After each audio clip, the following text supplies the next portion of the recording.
Hey everyone. So I'm back with another video, and this is going to be a continuation of my trip. So for those that don't know, I originally flew from LAX to Hawaii for 3 weeks. That was the first leg of my trip. And I went to Maui, the Big Island, and the majority of my time was in Oahu. Well, this trip will now continue on to Japan, and first stop was Tokyo. So, very early in the morning, in the middle of March last year in 2023, my aunt drove me to the airport, and my dad was actually flying from Hawaii back to LAX. This was his 3 week vacation. He was not traveling with me for the entirety of it, just for this leg to go see his brother and sister and to go see, obviously, be with me and do some hiking. So that was a really cool thing that we got to do together. I'm really glad we did, now that he has some heart conditions. I don't know if he'll be able to ever do that type of stuff again with me, so I'm glad I was able to experience that with him. But anyway, that leg of the trip was over. So the next leg was me going from Hawaii to Japan. And this is something that I had wanted to do from, I don't know, maybe 11 or 12 years old. Japan holds a really special place in my heart. When I was a kid and like in high school, I had wanted to originally go teach English in Japan. That was one of my main goals in life at the time. Things change. I no longer really desire that, but it was definitely something that I had thought about as a kid and what I was going to do when I got out of high school. The only problem is that you needed a 4-year degree. It could be anything. It doesn't have to be English to teach, or it doesn't have to be an English degree to be able to teach English in Japan, but you had to do something. And there was a cool program called JET at the time. There were a few others as well, but JET was the main one. And I planned to either go study and get my 4-year degree in whatever, the easiest thing possible, and then just book it to Japan. Well, that turned out not to be the case, but it was kind of a big motivator for me to actually go to community college and actually motivate me to take it a little bit seriously. So I do, look back on that and think, it kind of paid off a little bit, I guess. It was worth it to get that college experience, and I had a goal in mind of what I wanted to do. I was actually planning on transferring from community college after I got my IGETC stuff done, my community college undergrad stuff, I guess you could call it, and transfer to TUJ, Temple University, Japan. So before I taught English there, maybe I could go study there for a bit and study abroad. That would have been really cool. Don't have the grades for it, but it would have been a nice idea. That kind of motivated me. Anyway, getting sidetracked. So I ended up going to Tokyo. So my aunt dropped me off, and my dad and her had breakfast, after they dropped me off because it was super early in the morning. I had to forego breakfast and did not have anything to eat. As soon as I got to the airport, HNL, Honolulu Airport, and I went with Hawaiian Airlines on the way to Japan. Now, I originally had booked my ticket with Zip Air. And Zip Air at the time was a brand new airline. It was supposed to be kind of the budget but also quality airline of Japan. And so I had booked my ticket with them weeks in advance. Like right after I quit my job, I booked my ticket with them. So this is before I got to Hawaii and everything. And 3 days before my flight, they had to cancel due to unforeseen circumstances. So they offered me two choices. I could either rebook my ticket for the next day, or I could cancel, get a refund, and then obviously find out my own course from there. So I chose to do that option, and the reason why is I didn't want to delay my Japan trip any longer. I was ready to leave Hawaii at that point. It had been 3 weeks. My dad was leaving that day, so I had no reason to stay an extra day for no reason. And the hostel and everything that I had planned to do was already booked in Japan. So I had to get there. I wanted to get there. I was eager to get there. So I spent the extra money to fly Hawaiian instead. It was about maybe $300 or $400 more expensive because not only was it a more expensive airline, but it was also last minute that I was booking the ticket. So when I get to the airport, all the kiosks for check-in are down. Every single one. You can't check in. All the screens are frozen. People go there. And I was wondering when I got there, I'm like, man, why is there such a big line? I'm here two and a half hours before my flight, but there's such a large line just to get in to check in my bag. And thankfully, I didn't have much to check in. I had only my Matador like squishy compressed carry-on bag, which was a backpack. It's kind of a really, really lightweight backpack made for hiking and just traveling, which I used to kind of carry on items and later on would just bring around town. And then I had my 45-liter Peak Design backpack, which basically acted as my suitcase. So I could basically put the Matador on my front and then the big 45-liter on the back, and that's kind of how I walked around when I was carrying everything. Now, in order to get there, I didn't know this at the time, but apparently when you're traveling, people want to see return tickets. So they want to see, obviously, you're going somewhere internationally, great, here's your passport, you're good to go. But they want to see some sort of return ticket later on. I didn't have that.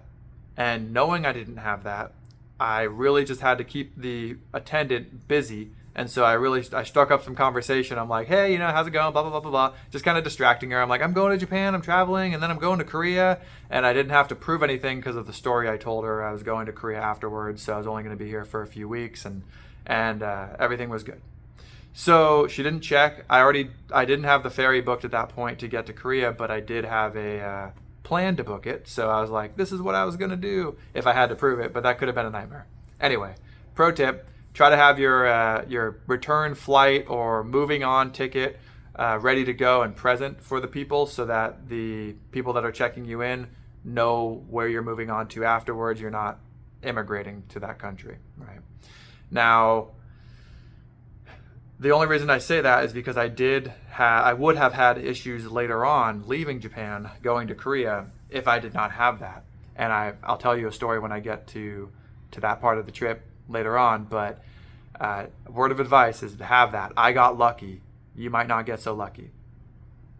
Okay, so anyway, I get on the flight. There is no time to get food. I get to the terminal about maybe 15, 20 minutes before my flight, which is actually perfect. The line ended up being just long enough, I guess. I was able to run and grab a water bottle really quick from the convenience store over there, obviously paying convenience store in an airport pricing, so $5 or whatever it was. And then I got onto the airplane. We flew out, and the flight was actually pretty good, to be honest with you. I had no complaints. Like I had said, I was used to a longer trip at that point, kind of expecting it in my head. I was able to sleep a good chunk of the time. Very jet lagged when I arrived still, but the majority of the trip was pretty easy.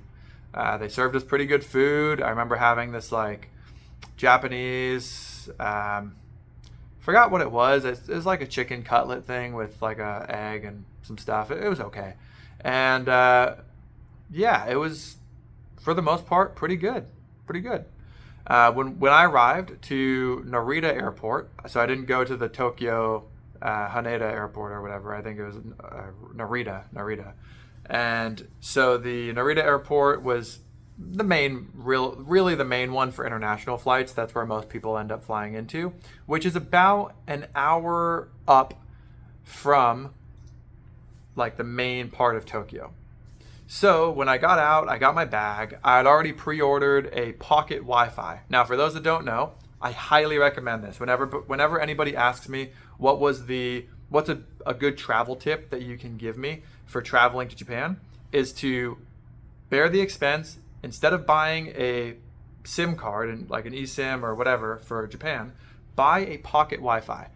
Pocket Wi-Fi is amazing. It's about this size. Okay, so it's like a little device. It's about the size of a hockey puck, and it gives you high speed personal Wi-Fi. And the reason why it's great is because you can connect it to any of your devices. So not only did I have perfect reception no matter anywhere I was in Japan, and I mean anywhere, on a bullet train, in a subway, in underground, above ground, in the mountains later on, I'll tell you. Everywhere I had perfect internet reception, and I could connect it to my laptop, which means I could watch anime, I could watch Netflix, I could do whatever I want. I could browse the internet while I was on a bullet train. It was perfect. It was the perfect setup, and it was super cheap for 3 weeks. I think it was like $100-something, $110. It's a company called Fox Wi-Fi. I'm not sponsored or anything like that, but I highly recommend them. They were a lot cheaper than any of the other pocket Wi-Fi providers that I looked for, and the service was great. So at Narita, I asked one of the desk people, where can I go pick it up? And it was apparently there's like a post office in the airport. So I was able to grab it. It was sitting there waiting for me. I just plugged it in, immediate internet, set it up in like 2 seconds. It was perfect. It was already charged. It was great. And so they just said, keep the little return label, and then return it when you're done in 3 weeks. So rented it for that amount of time. Pick it up, get to the bus station outside the airport, grab my bag, obviously, that was easy. And then took the bus, basically, for about 45 minutes down to Asakusa. So Asakusa is right next to that big Senso-ji temple. If you've ever seen pictures of Japan, I'm sure you know what I'm talking about. Pretty close to Skytree, pretty close to the Asahi beer. If you've ever seen that like turd-looking building that looks like a golden turd on top, or a golden eye drop, or an eye, whatever, water drop.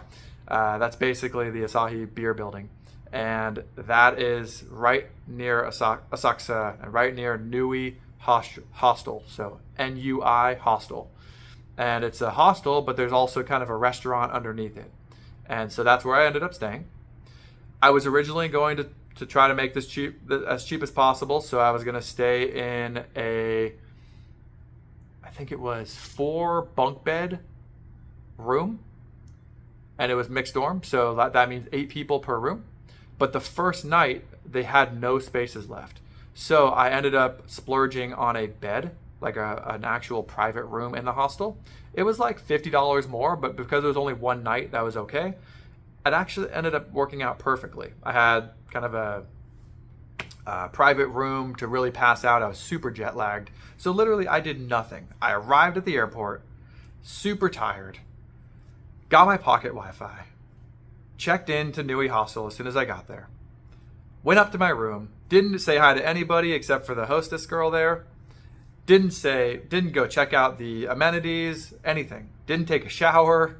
I just laid my backpack down. I took a picture on Instagram. I still remember where on one of my stories, which was like, I'm here. And it was just my backpack on the bed, overlooking the outside on the window. You could see the Tokyo Skytree from my window outside across the river.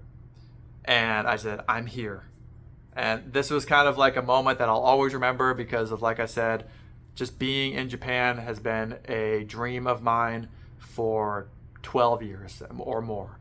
And the fact that I was finally here after all this time and doing this huge, crazy, adventurous trip on my own, just really pulling the trigger on something in my life and just saying, you know what, screw it, I'm doing this. It was just a real exciting moment, and I was full of adrenaline, but also super tired. And so I just passed out. Didn't even eat anything. So that was day 1, pretty boring. Getting there, passing out. Day 2, I awoke pretty early in the morning, and the first thing I wanted to go see was the Imperial Palace. So they have tours, but the tours are only like for an hour and they are scheduled at only certain times. And I realized I wasn't too far from it. So I just looked up how to walk there. I walked outside Nui Hostel. I went to the 7-Eleven, which was kind of right down the alleyway, like 2-minute walk. I grabbed some coffee from the 7-Eleven, paid for it for the first time, buying something in Japan, and drank the 7-Eleven coffee and started walking. And I started walking to the Imperial Palace and I walked all around. I ended up going through the back gate unknowingly, so I didn't really know what the front looked like. The back gate, I guess, was just the closest thing to me to enter it.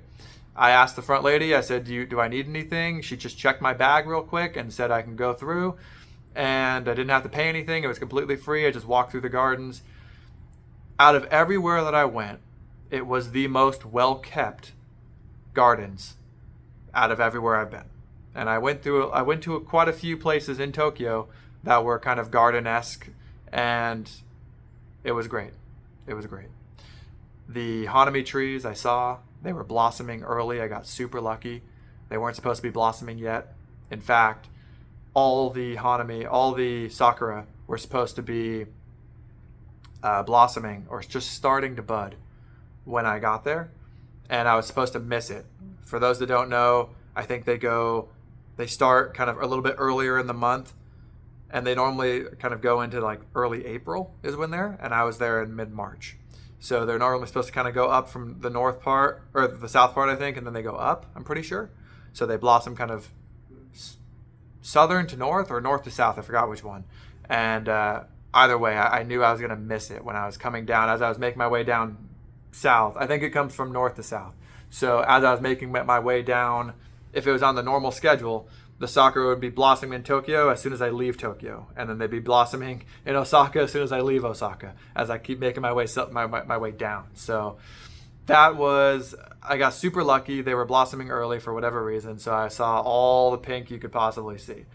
Looked like it was great. So anyway, I was just walking around that place. I went up on these kind of overlook or whatever, this little castle, high look. I don't even know how to say it. Outlook? No, not outlook. Lookout? Lookout, I guess, where you could see outside the castle and you could kind of see inside and everything. And these walls were just all made of stone, and they were super, super high. And each portion of the castle, when you're going, you can see they're super steep to get up to each level. So they're super, super steep. And the reason why is, obviously, if the castle ever got, or the palace ever got invaded, the soldiers invading would have a really steep incline, and the soldiers defending, would have a pretty easy way to defend them. They have to exude a lot less effort in order to defend. So anyway, it was just really cool to see it all. There were no trash cans anywhere. No trash cans anywhere. So I bought a water bottle, I bought a green tea, just shove it into my backpack, because you got to keep all your trash.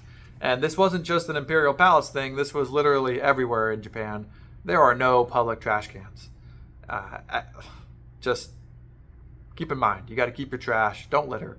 Keep your trash. Throw it away when you get home or when you get to your hotel or your hostel.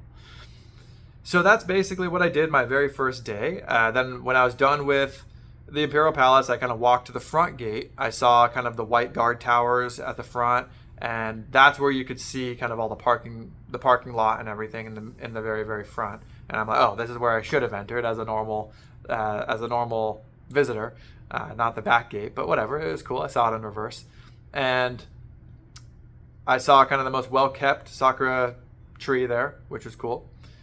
And let's see, as I was kind of heading out, it was just getting a good time to where I needed to rest a little bit. I had been walking for a while, and this took me like an hour and a half. So I'd been walking just all around, and I just wanted to take a little break. So I called my mom, and I remember just having a long conversation about everything. I hadn't talked to her in like a week. And, I was just talking to her about my trip to Japan, or my trip to Hawaii, and kind of what I've done in Japan. Got here safe, everything's good, and it's beautiful, and no pollution, and just everything is super clean.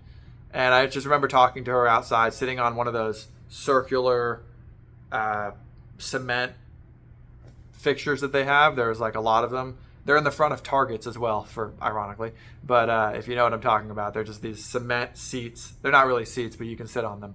And I was just sitting there talking to her for a really long time. I just remember that stuck in my head. And just kind of catching up. Then it was getting pretty late in the day at that point. So I went back to the hostel, to the Nui hostel, just kind of socialized a little bit with the people downstairs. I went up to the top floor and saw there's like a little kitchen, and some people were cooking some food. Some people were studying. There were some digital nomads there that were just working on their computers. There was like a little library and stuff, and kind of like a shared social space just for the people that were in the hostel renting rooms. The downstairs was mainly, you could sit there and do whatever you want, but it was mainly the restaurant. So you could, that was for people that also just wanted to come and have a drink or eat some food, as well as the people living there. So upstairs was kind of the more private area. And, took a shower and just hung out. And then I wanted to go walk around a little bit more. It was around 6:30, 7 p.m., getting a little bit dark. And I wanted to just walk around. I was really excited to walk around. And so I left. I didn't really have a destination in mind, so to speak. I was just walking. excuse me, I walked down the river area, down by the river bay or the river boardwalk, and then I just crossed a bridge. I just typed it on my phone. Where can I get food? Essentially, I'm like, I want something Japanese food, some Japanese food. For those that don't know, I don't like sushi, and I also don't like a lot of seafood, so I'm pretty picky. This is obviously the land of sushi. Pretty picky with my meals. I do love ramen. I love udon. I love curries and cutlets and stuff like that. So that's kind of what I stuck to. And I found this place called Ichikatsu, which was basically a hole in the wall right next to some pachinko gambling spots.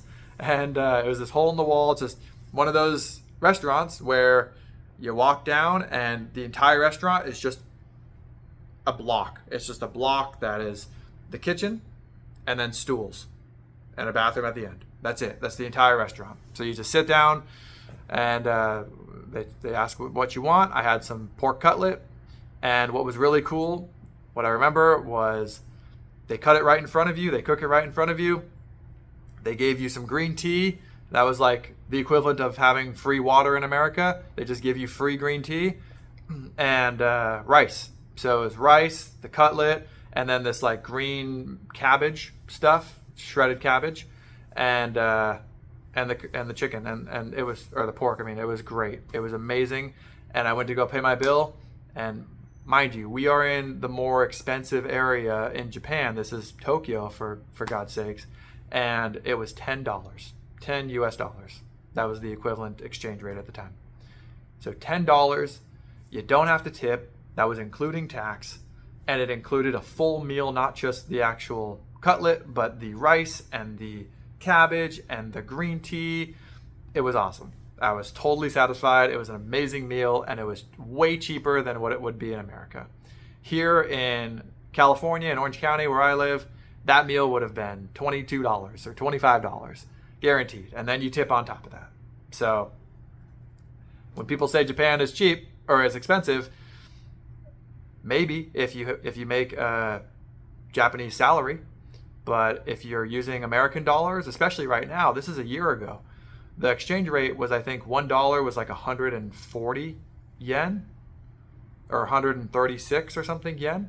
And now it's like 155 was the last time I checked. So, your dollar's even stronger now.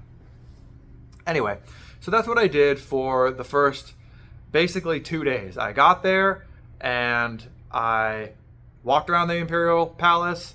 I got some food and I called it a day. That was pretty much it. When I checked in, I only had that one single room for a night, so I had the shared bedroom. I had to move my stuff over to the bunk bed area, and I met a guy who was really cool. His name was Theo, and he was a black guy staying here. I think he's from, he was either from Australia or he was from the UK. I forgot which one now. I can't remember the accent, but he was kind of staying here as kind of a little trip. He was almost done with his trip at that point.